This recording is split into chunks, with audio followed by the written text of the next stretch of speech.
Hi, it's me again with CorelDraw tips and tricks. The other day I made a video, or I made a couple of videos, and somebody said, could you do that for a cube, like a picture cube? And I made mine all black, but you can adjust that and change that, whatever you want to do. So I'm just going to draw one from scratch. Take your solid polygon tool set on six-sided, holding down the control button, and then get your 2-point line. It should snap to the center, and then go downwardly, and then you're just making a cube. Now our cube is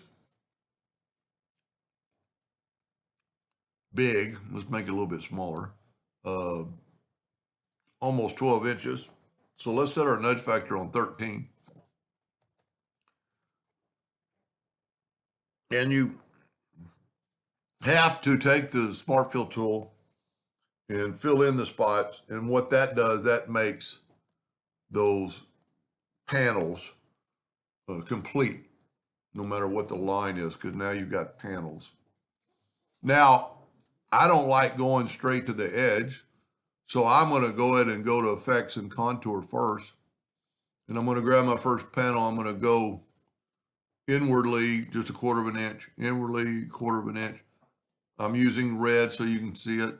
Now I'm going to select them all, and I'm going to go to Object and break the 6 objects apart. And then this way, these are separated.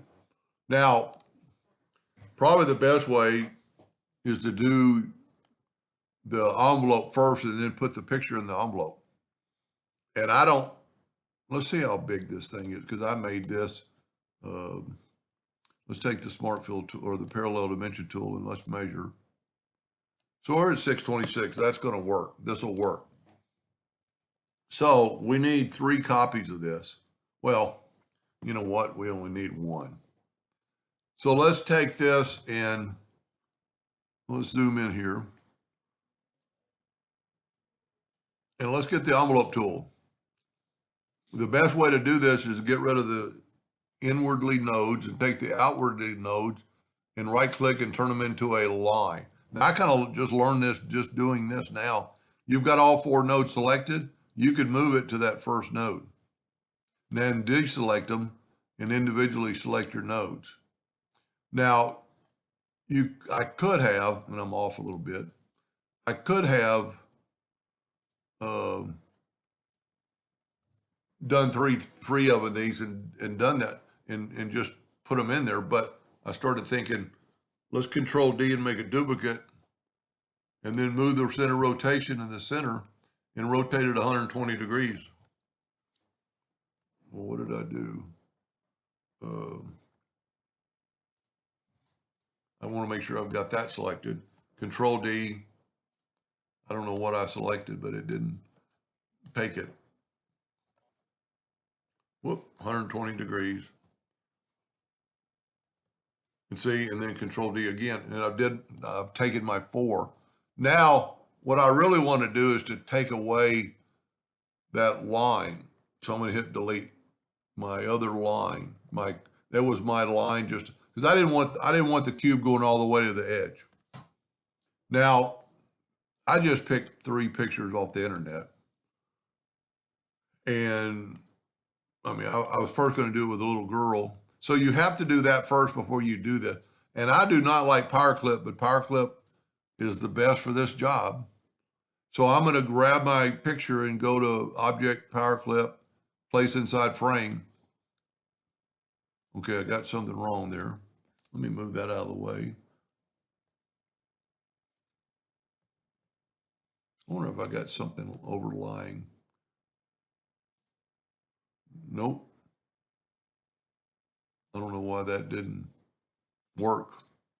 Let me just put this back.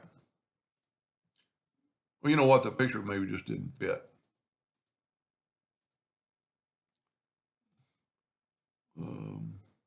Yeah, it's just not quite big enough. It's going to put it at an angle. So now let's go to Object, Power Clip, Place in Front Frame. There we go. It picked the black. So what we can do is move that out of the way for a second and just use this. I'm almost glad I made a mistake. There we go. Now, what I'm going to do while this is good, because now I can take away the outline and put it over there.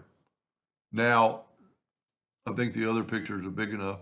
And I've got the red, so I know I'm on the red now. And I'm going to grab that object. Well, you know what? Let's nudge it out of the way. Because that way we know that what's going to happen, and we can get rid of the red too. Object, power clip, place inside frame. There we go. And see, the picture is not really quite big enough because we've got that angle. And you could angle it, but I don't know that it's going to help because it's going to angle it automatically. That looks better. But then I'm going to take away the outline of the picture, and I'm just going to nudge it over and back up. We're going to do the last one the same way too. This picture might need a little bit bigger. Object, power clip, inside frame. Take away the outline. Because then now we can make colors. And the best thing to do is probably move this stuff out of the way. And let's make it a burnt orange this time so it'll be a little different. Now I'm going to go ahead and select it all and go up to object, order, back a page. Because that way, when I do this, the orange just doesn't work. Let's try light blue. That's not too bad. I really like the black better. So you could just take it and make it all black. And that looks probably the best.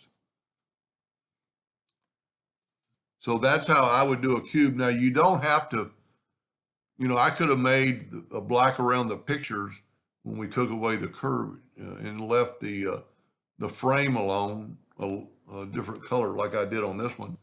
I'm pretty sure my black is our contour. And then I could make this a different color and move this back and see what you get. And then you could just, let me see if I can't grab all the frames and make them blue. Yeah. Because the inside is black. And then we could actually go and let's add an outline by right-clicking. It'll put a line around our box. So just personal preference, which one do you think looks better? And if they were your pictures or somebody pictures that you knew, it would be more beneficial. Anyway, hope that helped them a little bit. Thank you for watching.